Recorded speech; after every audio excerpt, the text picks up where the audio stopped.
Let's learn correct ইংলিশের এক আসরে সবাইকে বেশ কিছুদিন পর স্বাগত। পরিস্থিতির কারণে কোনো ভিডিও করা সম্ভব হয়নি, এই জন্য আন্তরিকভাবে দুঃখিত। আজকে আমরা সেই সব ব্যাপার নিয়ে কিছু নতুনভাবে আলোকপাত করব, যেগুলোর কথা ইতিমধ্যে আলোচিত হয়ে গিয়েছে। আমরা শিখে নিয়েছি যে বাক্য শুরু হবে নাউন প্রোনাউন দিয়ে, মনে পড়ে? আর ওরা কি থাকবে না, কি আলোচনা হয়েছে গো, ওর আগে প্রিপোজিশন থাকবে না। আর আমরা কি শিখেছিলাম মনে পড়ে? এই যাকে দিয়ে বাক্য শুরু করলাম শেষ করব কাকে দিয়ে? 10 ধরনের শব্দের মধ্যে যে কোনো একটা শব্দ দিয়ে। কি কি বলা যাবে মনে করিয়ে দিই।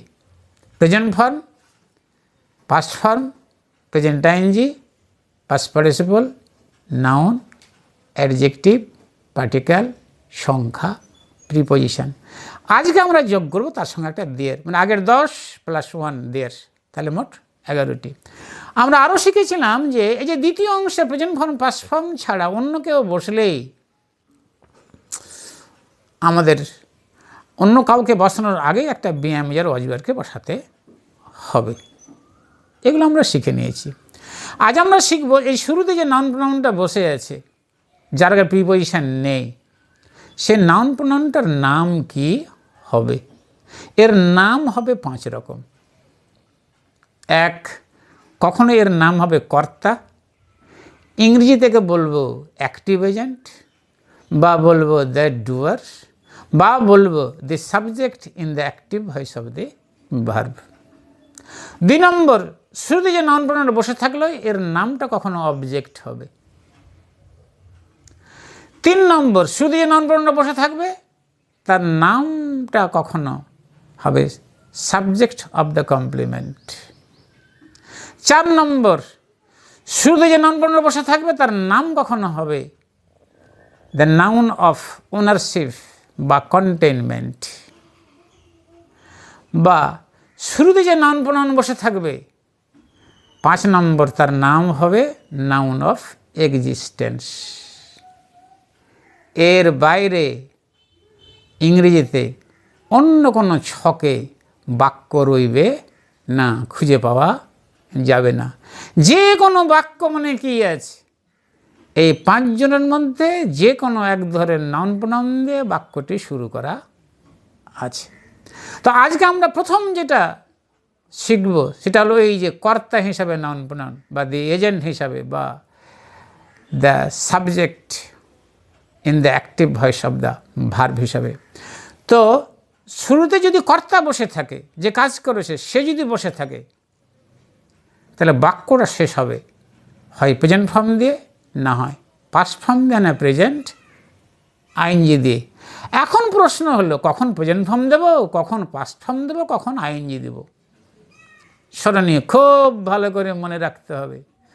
ভবিষ্যৎকালে আর বর্তমানকালের ঘটনার ক্ষেত্রে বসবে কনফার্ম প্রেজেন্ট ফর্ম। ঘটনা ঘটতে বাকি নেই এমন অতীতকালের ঘটনার ক্ষেত্রে কি বসবে? Past form. বর্তমান, ভবিষ্যৎ, অতীত যে কোনো এক মুহূর্তে চলমান দেখাতে প্রেজেন্ট আইএনজি। আবার রিপিট করি, বর্তমানকাল বা ভবিষ্যতের কালের ঘটনায় প্রেজেন্ট ফর্ম। ঘটতে বাকি নেই এমন অতীতকালের ঘটনায় পাস্ট। বর্তমান, অতীত, ভবিষ্যৎ যে কোনো সময়ের কোনো এক মুহূর্তে চলমান দেখাতে প্রেজেন্ট আইএনজি। কাকে দিয়ে বাক্য শুরু মনে আছে না আবার মনে করিয়ে দিই? মনে করিয়ে দিই, কর্তা দিয়ে বাক্য শুরু। কর্তাকে হবে নাউন বা প্রোনাউন। ওরা কি থাকবে না? প্রিপোজিশন থাকবে না। এইবার আমরা বাক্য করি। বুড়ো মানুষগুলো রাস্তায় হাঁটাহাঁটি করে। ভার্ব কোনটা গো? হাঁটাহাঁটি করা, ওয়াক, WALK। তাহলে কর্তাকে হবে যারা হাঁটাহাঁটি করবে, যার শরীর খাটবে, যে দায়ী সেই কর্তা। কার শরীর খাটছে? এই বুড়ো মানুষগুলো, ওরা কর্তা। তো বুড়ো মানুষ ইংরেজি দি ওল্ড পিপল। এবার কর্তা দিয়ে বাক্য শুরু করে দিয়ে ওল্ড পিপল দিয়ে বাক্য শুরু হয়ে গেল। বাক্য শেষ কী হবে? প্রেজেন্ট ফর্ম, বর্তমান ভবিষ্যতে। অতীতে পাস্ট ফর্ম না হয়, অতীত বর্তমান ভবিষ্যতে চলমান দেখাতে প্রেজেন্ট আইএনজি। তো এটা তো বর্তমানের কথা, সব দিনের সত্য ঘটনা। তাহলে ভালো কোনো বসবে present form, the old people walk, বাক্য হয়ে গেল। আমরা রাস্তা দিয়ে কথাটা কিন্তু বসাইনি, না বসেও কি হয়ে গেল? বাক্য হয়ে গেল। কারণ আমরা শিখেছি যে বাক্যের প্রধান অংশ দুটি, একটা দিয়ে শুরু, একটা দিয়ে শেষ। আর বাদবাকি যেগুলো বসবে সব ওগুলো অতিরিক্ত। ওগুলো না বসালে মূল বাক্য ভুল হবে না। এবার রাস্তাটা কেমন করে বসানো যাবে, এইটা একটা নিয়ম আমাদের মাথায় রাখতে হবে। যে রাস্তার বা জায়গার উপর দিয়ে বারবার কেউ যাওয়া আসা করবে, সে রাস্তাটিকে আপ অ্যান্ড ডাউনের পরে বসাতে হবে। কি বললাম? যে রাস্তার বা জায়গার উপর দিয়ে, যে রাস্তা বা জায়গা দিয়ে কেউ যাওয়া আসা বারবার করবে, সে রাস্তাটা বা জায়গাটা আপ অ্যান্ড ডাউনের পরে বসাতে হবে। তাহলে ওল্ড পিপুলগুলো কোন রাস্তা দিয়ে বারবার যাওয়া আসা করে, সেই রাস্তাটা কার পরে বসবে? আপ অ্যান্ড ডাউনের পরে। তাহলে কী হবে? Up and down the road. তাহলে up and down the road এই বাক্যটা যদি আগের বাক্যের সঙ্গে যুক্ত করে দিই, sorry up and down the road এই শব্দগুচ্ছ যদি দি ওল্ড পিপুল ওয়াক এই বাক্যের সঙ্গে যুক্ত করি, তো বাক্যটি যুক্তভাবে কী দাঁড়ালো? The old people walk up and down the road. মানে কি হলো? বুড়ো মানুষগুলো রাস্তা দিয়ে হাঁটাহাঁটি করে।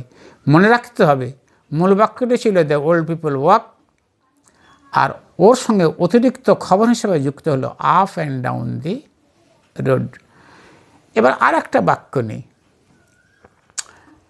বুড়ো লোকগুলো গতকাল রাস্তা দিয়ে হাঁটাহাঁটি করেছিল। এইবার ঘটনাটি কখনকার গো? অতীতের। তো ঘটতে বাকি আছে কি বাকি নেই? তাহলে এই যে প্রেজেন্ট বা পাস্ট বা আইনের মধ্যে কোনটা বসবে? পাস্ট ফর্ম, ওয়াক্ট, WALKED বসবে। তাহলে বাক্যটা কি হলো? কর্তা দি ওল্ড পিপল। এইবার পাস্ট ফর্ম কী বেসে গেল? ওয়াক্ট, WALKED, ওল্ড পিপল ওয়াক্ট। মূল বাক্য শেষ। এবার একই রকম কোন জায়গা দিয়ে যাওয়া আসা করেছে বারবার? রাস্তা দিয়ে, up and down the road বসে গেল। ঘটনা কখনকার? গতকাল, ইয়েস্টারডে অ্যাডভার্ব, এটাও বসে গেল এক্সট্রা। তাহলে up and down the road and yesterday এই শব্দগুচ্ছ কি হলো? এক্সট্রা যুক্ত হলো। এরাকে না বসালে বাক্য ভুল হবে না। এরা শুধু কি কাজ করছে? মূল ঘটনার সম্বন্ধে অতিরিক্ত খবর দিচ্ছে। ফলে যুক্ত করে বাক্যটা কোনটা হলো? The old people walked up and down the road yesterday. এইবার আর একটা বাক্য ধরি। বুড়ো মানুষগুলো এখন রাস্তা দিয়ে হাঁটাহাঁটি করছে। এই যে হাঁটাহাঁটি করছে, বর্তমানে এই মুহূর্তে হাঁটাহাঁটিটা চলমান আছে। তো প্রেজেন্ট আইনজি বসাতে হবে। তাহলে বাক্য শুরু কাকে দিয়ে হলো? ওল্ড পিপলকে দিয়ে। দ্য ওল্ড পিপল শুরু হয়ে গেল। শেষ কী করতে হবে? বর্তমান ভবিষ্যৎ হলে প্রেজেন্ট, ওটা হলো না। ঘটতে বাকি নেই, অতীত হলে পাস্ট, এটাও হলো না। এই যে অতীত বর্তমান ভবিষ্যতে চলমান দেখানো হচ্ছে, তাহলে প্রেজেন্ট আইনজি ওয়াকিং। এই যে ওয়াকিং কি সরাসরি বসানো যাবে? কিছু মনে পড়ে? ভেবে দেখো দেখি, কি মনে পড়লো? হ্যাঁ, নিশ্চয় ঠিক মনে পড়েছে। প্রেজেন্ট আইনজি মানে কি নয়? প্রেজেন্ট ফর্ম পাস্ট ফর্ম দিয়ে শেষ না করে অন্য কিছু দিয়ে শেষ হচ্ছে। ফলে এখানে কি বসাতে হবে? বিয়ামিজার ওয়াজিবার বসাতে হবে। তাহলে এখন হাঁটছে বর্তমানে, তাহলে আর হবে। তাহলে ওয়াকিং বসানোর আগে আমি আর এক্সট্রা দিলাম, তাহলে আর রকিং হয়ে গেল। তাহলে বাক্যটা কোনটা হয়ে গেল? The old people are walking. একই রকমভাবে কী হবে? Now up and down the road. যে now up and down the road এই কথাগুলো কি হলো? অতিরিক্ত যুক্ত হলো। এরাকে না বসালেও অর্থাৎ now up and down the road এই শব্দগুচ্ছকে না বসালেও বাক্য ভুল হবে না। এ তো বর্তমানে চলমানের কথা বললাম। অতীতকাল যদি বলি যে গতকাল বুড়ো লোকগুলো রাস্তা দিয়ে হাঁটাহাঁটি করছিল, তো কখন চলমান দেখানো হচ্ছে? অতীতকালে চলমান দেখানো হচ্ছে। এই বর্তমানে চলমান দেখা হোক, অতীতকালে চলমান দেখা হোক, ভবিষ্যৎকালে চলমান দেখা হোক, প্রেজেন্ট আইএনজি। তাহলে এখানেও কি প্রেজেন্ট আইএনজি হবে। তো কাকে দিয়ে বাক্য শুরু করবো? ওল্ড পিপুল দিয়ে বাক্য শুরু করে দিলাম। শেষ কাকে দিয়ে করবো? Present ING. আবার মনে কি ভুল হবে যদি বিয়ামিজার না দিই? ভুল হয়ে যাবে। কেন? এখানে প্রেজেন্ট ফর্ম পাস্ট ফর্ম নেই, প্রেজেন্ট আইএনজি বসে যাবে। ফলে কি হবে? বিয়ামিজার ওয়াজ ইউয়ারের মধ্যে ওয়ার বসাতে হবে, যেহেতু এটা অতীতের ঘটনা। তাহলে বাক্যটা কী হবে? The old people were walking up and down the road yesterday. ওই একই রকমভাবে up and down the road yesterday এই শব্দগুচ্ছ অতিরিক্ত যুক্ত হলো। মূল বাক্যটা হলো the old people were walking. আরেকটা বাক্য নিই যে বুড়ো লোকগুলো আগামীকাল এই সময়ে রাস্তা দিয়ে হাঁটাহাঁটি করবে। কি বললাম? বুড়ো লোকগুলো আগামীকাল এই সময়ে রাস্তা দিয়ে হাঁটাহাঁটি করবে। তাহলে ঘটনা কখন ঘটবে? ভবিষ্যতে ঘটবে। ভবিষ্যৎকালে ভার্বে কোন ফর্ম বসে? প্রেজেন্ট ফর্মে বসে। বর্তমানে প্রেজেন্ট ফর্ম বসে, অতীতকালে প্রেজেন্ট ফর্ম বসে। যাই হোক, এখানে চলমান দেখা যায়, তাহলে আইএনজি হবে। তাহলে কর্তা কী হবে? ওই the old people. The old people are walking, বিএমজার আর বসে গেল। এবার এই সময়ে দিস টাইম, এই সময় হলে এবার দিস টাইম কিন্তু অ্যাডভার্ব পরিণত হয়ে গেল। রাস্তা দিয়ে up and down the road, আগামীকাল টুমরো। তার কী কী এক্সট্রা বসে গেল? This time, up and down the road এবং টুমরো। এগুলো কথা অতিরিক্ত যুক্ত হলো। মূল কথা হলো কোনটা? The old people are walking. তাহলে মূল বাক্যের সঙ্গে অতিরিক্ত যুক্ত করলে পরিপূর্ণ বাক্য কোনটি হলো? The old man the old people are walking this time up and down the road tomorrow. কেউ কেউ হয়তো যারা ইংরেজি বোঝেন তাদের মধ্যে কেউ কেউ হয়তো প্রশ্ন তুলবেন, ভবিষ্যৎকাল বোঝাতে তো এতদিন শুনে এলাম উইল বসে, উইল বসলো না যে? ইয়েস, উইল বসালেও বাক্যটি শুদ্ধ হবে, উইল না বসালেও বাক্যটি শুদ্ধ হবে। কেন? বর্তমানের ক্ষমতা প্রেজেন্ট ফর্মের ক্ষমতা দুটি আছে, বর্তমানের ঘটনা প্রকাশ করা, ভবিষ্যতের ঘটনা প্রকাশ করা। ফলে অনেক ক্ষেত্রেই প্রেজেন্ট ফর্ম দিয়ে কী করা যাবে? বর্তমানের ঘটনাও প্রকাশ করা যাবে, ভবিষ্যতের ঘটনাকেও প্রকাশ করা যাবে। তাহলে এই বাক্যে যদি আমরা উইল ব্যবহার করি তাহলে কি হবে? আর এর আগে উইল শব্দটি এক্সট্রা যুক্ত হবে, তখন আর চেঞ্জ হয়ে কি বি হয়ে যাবে। তখন বাক্যটা কী হবে? দি ওল্ড পিপুল। এবার আর এর বদলে বসাবো উইল বি, বাদ বাকি যেমন ছিল তেমনটাই থেকে যাবে। অর্থাৎ কি? তাহলে ফাইনাল বাক্যটা কোনটা হবে? The old people will be walking this time up and down the road tomorrow. আর একটা কথা আমরা বলেছিলাম যে যদি হ্যাজ, হ্যাভ, হ্যাড, হ্যাভিংকে আমরা যুক্ত করি তাহলে প্রেজেন্ট ফর্ম বা পাস্ট ফর্ম চেঞ্জ হয়ে কী হয়ে যাবে?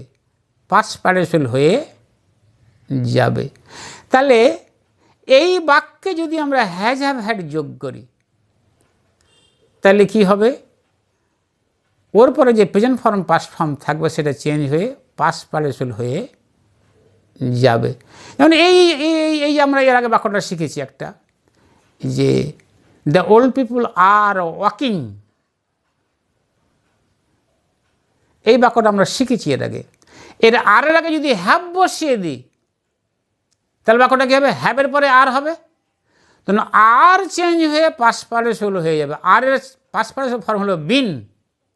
তাহলে the old people are walking এই বাক্যে যদি প্রশ্ন আসে যে তুমি হ্যাভ যোগ করো, আবার রিপিট করি, the old people are walking, এই বাক্যে হ্যাভ যোগ করো। তাহলে হ্যাভটা যোগ করতে হবে কোন জায়গাতে? আর এর আগে। তাহলে আর চেঞ্জ হয়ে কী হয়ে যাবে? বিন হয়ে যাবে। অর্থাৎ যেখানে আর বসছিল সেখানে বসবে হ্যাভ বিন। তাহলে বাক্যটি কী হবে? The old people have been walking. অর্থাৎ হ্যাভ বিন যেখানে ছিল সেখানে আগের বাক্যে আর ছিল। এই বাক্যটির মানে হবে যে বুড়ো মানুষগুলো বেশ কিছু সময় ধরে হাঁটাহাঁটি করছে। অর্থাৎ চলমানই বুঝাবে, চলমানই থাকবে আইনজি দিয়ে, কিন্তু তার পরিমাণটা বোঝাবে যে বেশ কিছু সময় ধরে হাঁটাহাঁটি কাজটা বর্তমানে চলছে। ঠিক অতীতকাল যদি হ্যাড দিতাম, the old people had been walking, তাহলে মানে হতো বুড়ো লোকগুলো অতীতকালে কিছু সময় ধরে হাঁটাহাঁটি করছিল। আমরা যদি ভবিষ্যৎকাল দিতাম, দি ওল্ড পিপুল উইল আবার হ্যাভ আবার বিন হতো, তাহলে তো কী হতো? The old people have been walking. তো উইল যোগ করে আবার বলি, the old people will have been walking. তাহলে মানে কী হবে? ভবিষ্যৎকালে বুড়ো মানুষগুলো বেশ কিছু সময় ধরে হাঁটাহাঁটি করতে থাকবে। এই সব প্যাটার্ন ব্যবহার করে অ্যাক্টিভ ভয়েসের যে কোনো বাক্য আমরা তৈরি করে নিতে পারব। এগুলো বাক্যকে গভীরভাবে ভাবতে অনুরোধ করছি। কোনো সমস্যা হলে কমেন্ট বক্সে জানাতে আহ্বান জানাচ্ছি। আজকের মতন আলোচনা শেষ করছি। আবার দেখা হবে আগামী নতুন ভিডিওতে অবজেক্ট দিয়ে বাক্য শুরু করার নিয়ম নিয়ে। তখন পর্যন্ত ধন্যবাদ।